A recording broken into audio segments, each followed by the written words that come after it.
Fox here, and thank you for joining us on another video. Today's video, we're going to recap Hasbro Pulse Fan First Wednesday.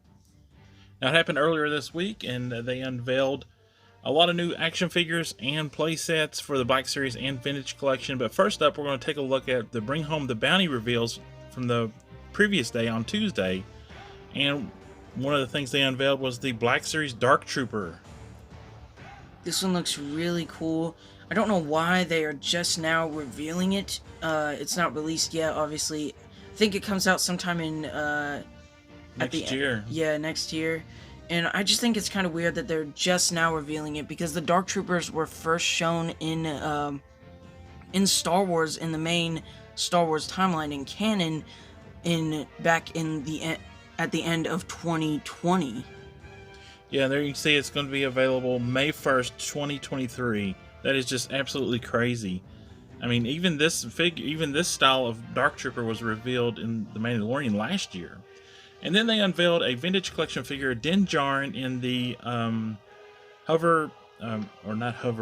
the big tank, or the big truck. Juggernaut. Juggernaut, yeah, that's the word I was looking for. Pilot suit. Looks really cool. Here's a close-up of with the helmet off, with the Din Djarin face sculpt. I think this figure looks really nice. Yeah, and his hair is kind of like matted down where he's been wearing the helmet and stuff, so it looks really cool.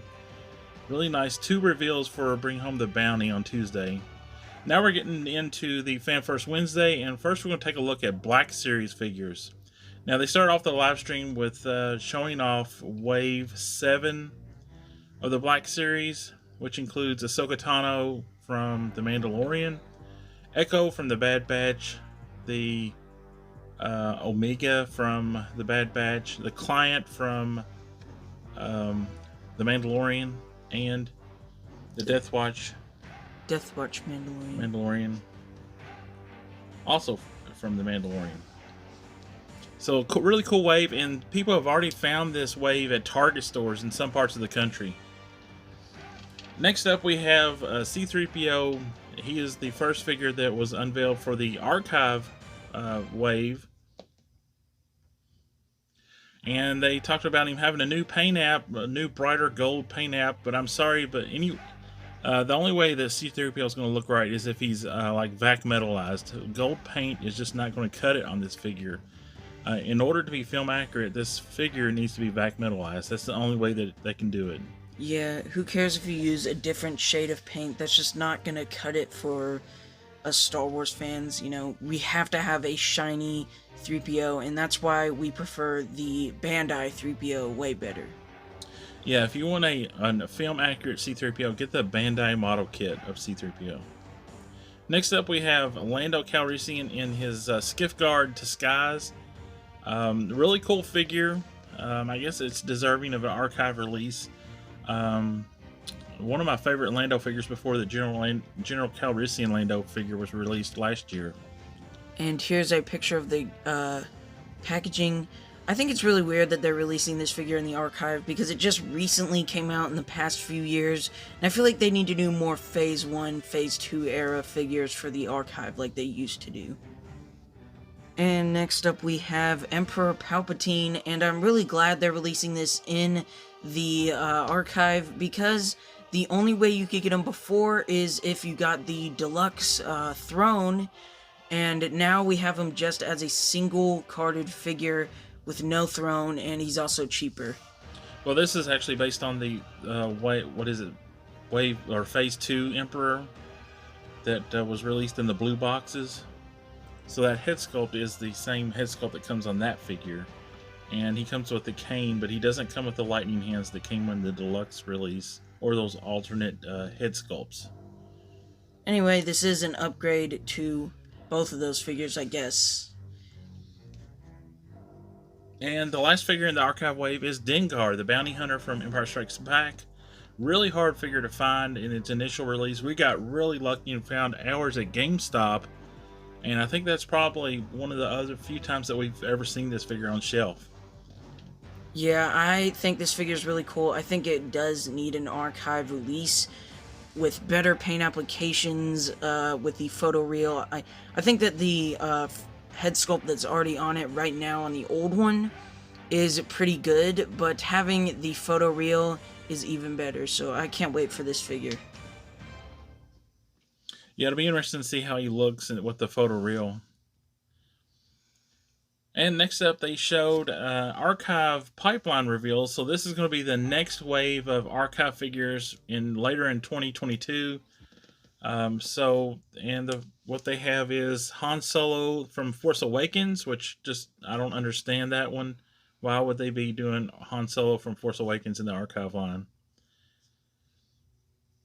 And then next up is Chewbacca from A New Hope, and another one I really don't understand because Chewbacca got an initial release early on, and then he got a 40th anniversary release in 2017, and then we've had several Chewbacca since then. So another puzzling archive figure, in my opinion.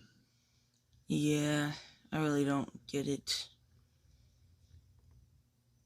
And next up we have Grand Moff Tarkin.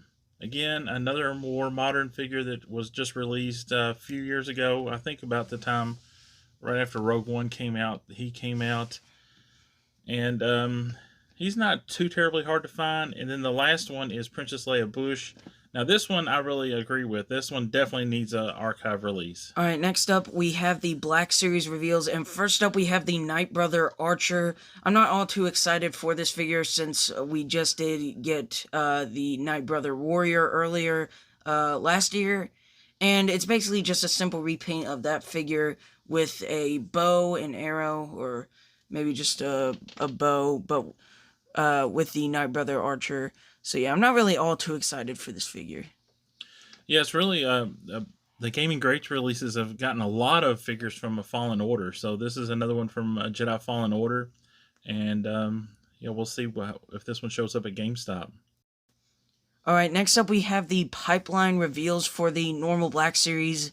Coming up, we have 3 reveals. Starting with Ayla Secura, Darth Maul from the Clone Wars Season 7, and Saw Gerrera from Rogue One. Yeah, really looking forward to that Darth Maul and Saw Gerrera in these pipeline reveals. Saw Gerrera has been a long time waiting for Rogue One figures, so I'm so glad they're finally getting to him.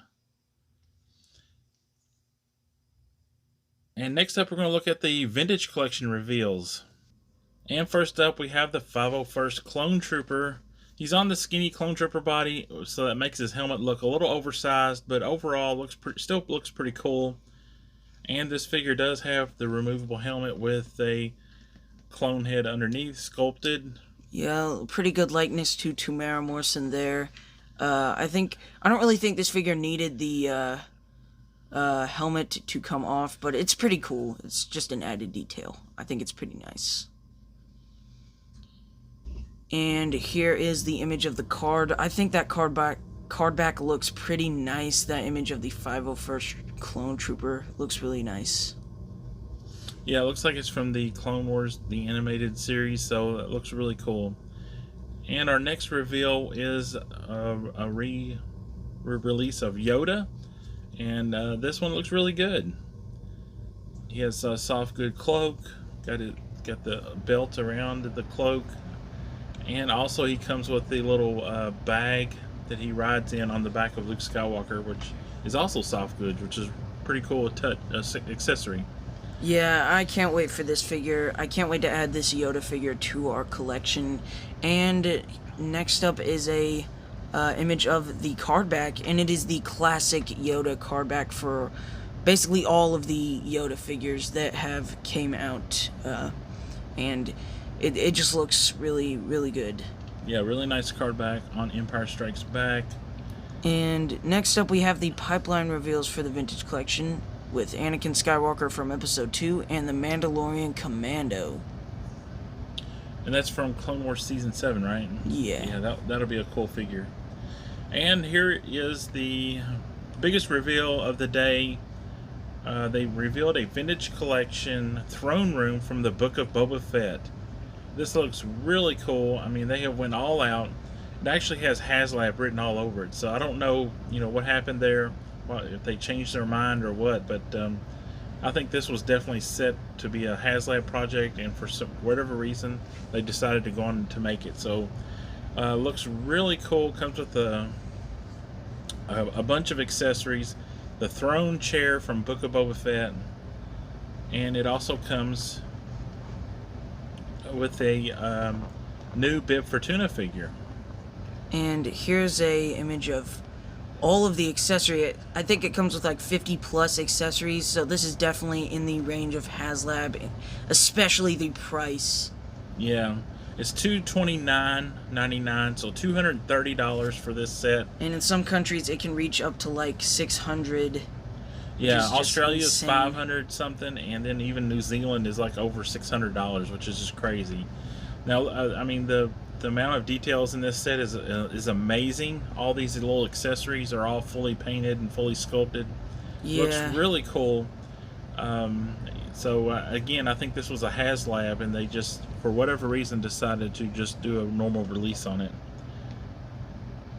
So here, that is all the reveals from Fan First Wednesday, the newest archive wave, which isn't slated to hit until fall. So the archive pegs are going to be empty because the latest wave is out now.